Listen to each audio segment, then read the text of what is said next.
अस्सलाम वालेकुम नाज़रीन, मैं हूं आपका होस्ट राशिद अकरम। नाज़रीन, आपको पता है कि पाकिस्तान में हमेशा एक इशू को ख़त्म करने के लिए या उसको दबाने के लिए एक नया इशू जो लाया जाता है। इसी के साथ आपको पता है कि पाकिस्तान में कुछ दिनों पहले ईद के लिए कोरोना वायरस जो था, जहां पर पाकिस्तान में उसने कोरोना वायरस ने बहुत बड़ी हाइप क्रिएट कोरोना वायरस की वजह से थी, और उसी के साथ साथ इसकी जो हाइप को कम करने के लिए पाकिस्तान में थोड़ा सा ईद के लिए जो ईद का इशू था, पाकिस्तान में ईद होगी या नहीं होगी, इसको ईद को हाइप दी गई। और इस जैसे ही ईद जो है वो उसका जो हाइप थी वो कम होना शुरू हुई, तो फिर वापस कोरोना वायरस ने अपनी जगह ले ली। तो आपको पता है कि कुछ दिन पहले उस्मा खान का भी इसके साथ सोशल इशू जो था वो भी पाकिस्तान में एकदम नमूदार हुआ, जो उस्मान मलिक है उसके साथ, जिसको बाद में जो मलिक रियाज के साथ जोड़ा गया। लेकिन जैसे ये इशू जो है, ये मसला पाकिस्तान में इससे अपनी हाइप कम करता गया। इसी के साथ साथ पाकिस्तान में गुज़श्ता दिनों आपको पता है कि तकरीबन 5:30 बजे के करीब एक ऐसे मसले ने हाइप क्रिएट की, जिसको ना सिर्फ पाकिस्तान में बल्कि पूरी दुनिया में इस कदर इस नज़र से देखा गया कि जहां पर 2011 में पाकिस्तान पीपल्स पार्टी ने एक ऐसी खातून को पाकिस्तान वो अमेरिका से लेकर आए, जो पाकिस्तान का जो इमेज है वो पूरी दुनिया में एक पॉजिटिव इमेज जो है वो दिखाए। लेकिन उसने गुज़श्ता रोज़ पाकिस्तान पीपल्स पार्टी के जो सीनियर रहनुमा रहमान मलिक और पाकिस्तान के साबिक वज़ीर आज़म जो है यूसुफ रज़ा गिलानी और मखदूम शाह पर एक ऐसे इल्ज़ामात लगाए जो कि नाकाबिले बर्दाश्त भी हैं, क्योंकि वो एक अमरीकी खातून है, और दूसरी तरफ जो पाकिस्तान पीपल्स पार्टी के ये जो 3 रहनुमा जो बहुत अहम रहनुमा हैं, एक पाकिस्तान के वज़ीर दाखिला जो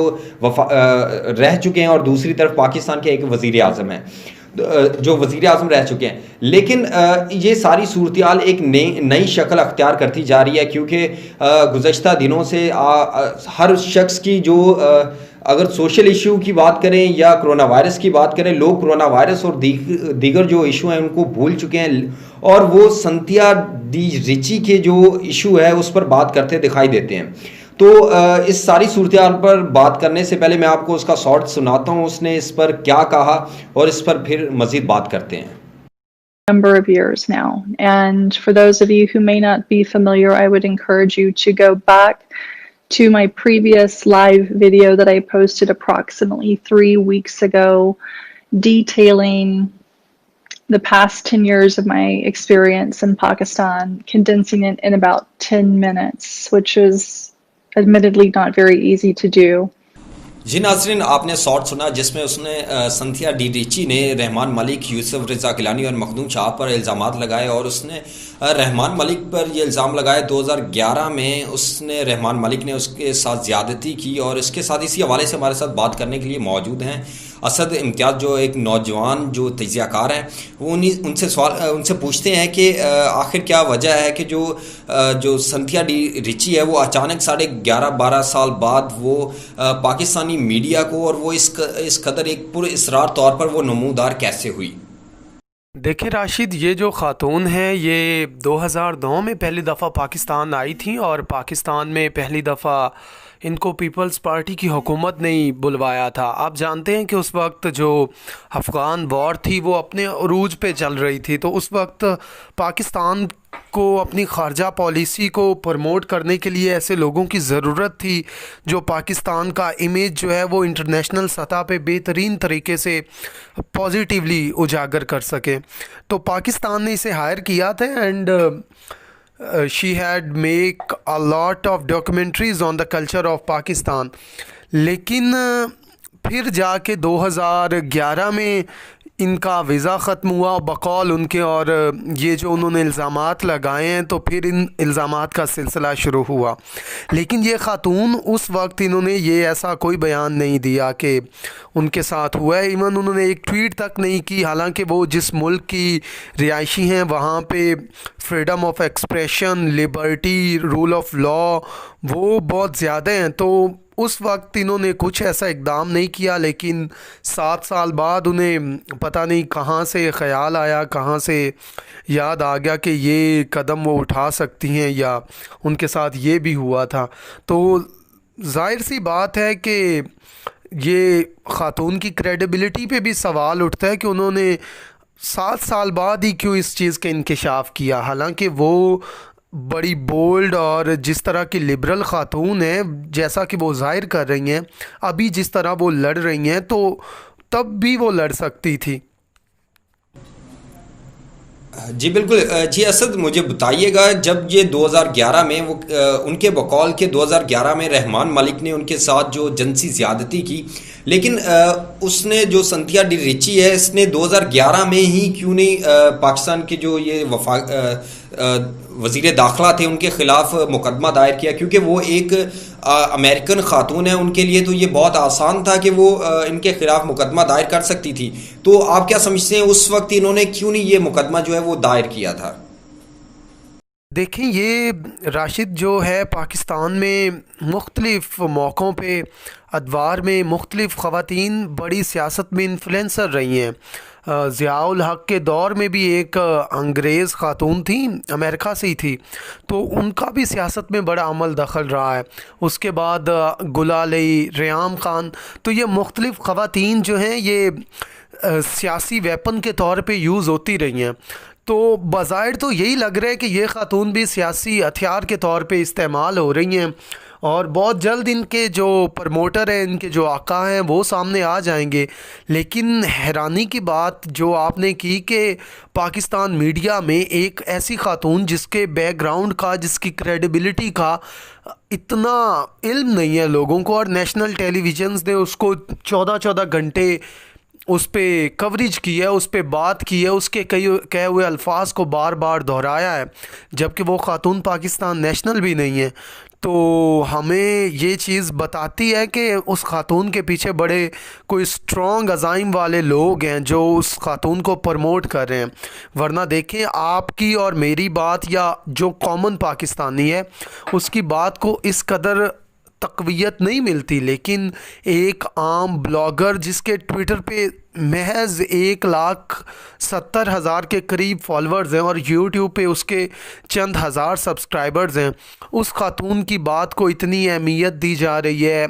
और इसके पीछे एक ये भी वजह हो सकती है कि शायद हमारे अंदर जो एक है ना ज़हनी ग़ुलामी, जो कॉलोनियलिज़म का जो था हमारे अंदर कॉन्सेप्ट, कि कोई गोरी चमड़ी वाला इंसान अगर बात कर रहा है तो हम उसकी हमेशा तायीद करते हैं कि ये दुरुस्त कह रहा होगा। तो शायद वो अंसर शामिल है कि हमारे जो मीडिया है उसने इस कदर इसको भरपूर कवरेज दी है।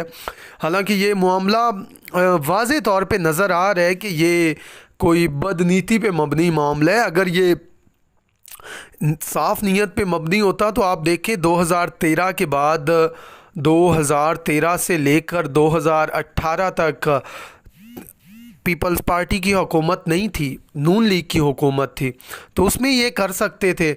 अगर वो वहाँ पे ये नहीं करती तो जब पीटीआई की गवर्नमेंट आई तो उसके 2 साल गुजरने के बाद इन्हें ये याद आया, और पिछले ये आप इनका अकाउंट देख लें, ये ज़्यादा जो पीपल्स पार्टी के ख़िलाफ़ एक्टिवेशन है इसकी या वैसे, तो ये कुछ माह से ही है, पहले नहीं थी। तो अगर इनको 2011 में ज़्यादती का बकौल उनके निशाना बनाया गया तो उनके पास काफ़ी लंबा पीरियड था, ये उसमें आवाज़ उठा सकती थी। जी बिल्कुल। असद, मुझे बताइएगा, पीपल्स पार्टी ने जैसे कहा है कि हम इसके खिलाफ कानूनी कार्रवाई करेंगे, लेकिन क्या आप समझते हैं कि जो पाकिस्तानी कानून नाफिज करने वाले इदारे हैं वो एक गोरे के खिलाफ उनके जो मुकदमा है उनके खिलाफ अगर वो जो फैसला करते हैं उनके लिए ये कितना आसान होगा कि वो एक गोरे के खिलाफ फैसला जो है वो सुनाते हैं? अगर उसके खिलाफ जाता है तो आप क्या समझते हैं इसके क्या असरात हो सकते हैं? देखिए, जहाँ तक कानून की गिरफ्त की बात है तो पाकिस्तान की एक लंबी तारीख़ है कि गोरी चमड़ी वालों पे जो है ना वो कानून बहुत कम ही लागू किया जाता है पाकिस्तान का, और ख़ास करके अमेरिकन्स पे तो बिलखसूस बहुत कम किया जाता है। तो मुझे नहीं लगता कि इस खातून पे कोई ऐसा किया जा सकता है, इसको कानून के कटहरे में लाया जा सकता है। क्योंकि इस एक तो ये वजह है कि उसकी गोरी चमड़ी है, और मैं आपको पहले बता चुका हूँ कि कॉलोनियलिज़म का माइंडसेट हमारे अंदर मौजूद है। तो दूसरी बात ये कि इस वक्त जिस जमात पे ये तनकीद के या इल्ज़ामात के नश्तर ढाए जा रहे हैं वो इस वक्त पावर में नहीं है। तो ये भी मसला है कि वहाँ पे काफ़ी इश्यूज़ खड़े होंगे। अब देखें, ये जो उन्होंने बेनज़ीर के ख़िलाफ़ पोस्टें की, उनकी तस्वीर शाया की, तो उसके ख़िलाफ़ पाकिस्तान में तकरीबन 15 से 20 जगह पे FIR का इंदराज हुआ, लेकिन एक भी जगह पे अभी तक मुकदमा दर्ज नहीं हुआ। तो ये बात इस चीज़ को, इस बयानिए को तक़वियत बख्शती है कि उस खातून के पीछे बड़े लंबे हाथ हैं। और वैसे भी आप रेमंडन डेविस को देख लें, वो अमरीकियों के पास उनका जो शहरी है उसको कद्र की नीयत से वो देखते हैं। उनको पता है कि हमारे शहरी की हमारे पास वैल्यू क्या है, वर्थ क्या है, तो वो फिर अपने शहरी को महफूज करने के लिए हर आखिरी कदम तक जाते हैं। उन्होंने पाकिस्तान को बहुत ज़्यादा मिलियन ऑफ रुपीज़ पाकिस्तान के हुक्मरानों को दे के उन्होंने रेमंडन डेविस को वापस ले लिया। तो डेफिनेटली जब इस खातून पे बुरा वक्त आएगा तो वो इसको वापस लेंगे। तो मुझे नहीं लगता कि पाकिस्तान के जो इदारे हैं वो इस खातून पे उस तरह से एक्शन ले सकेंगे।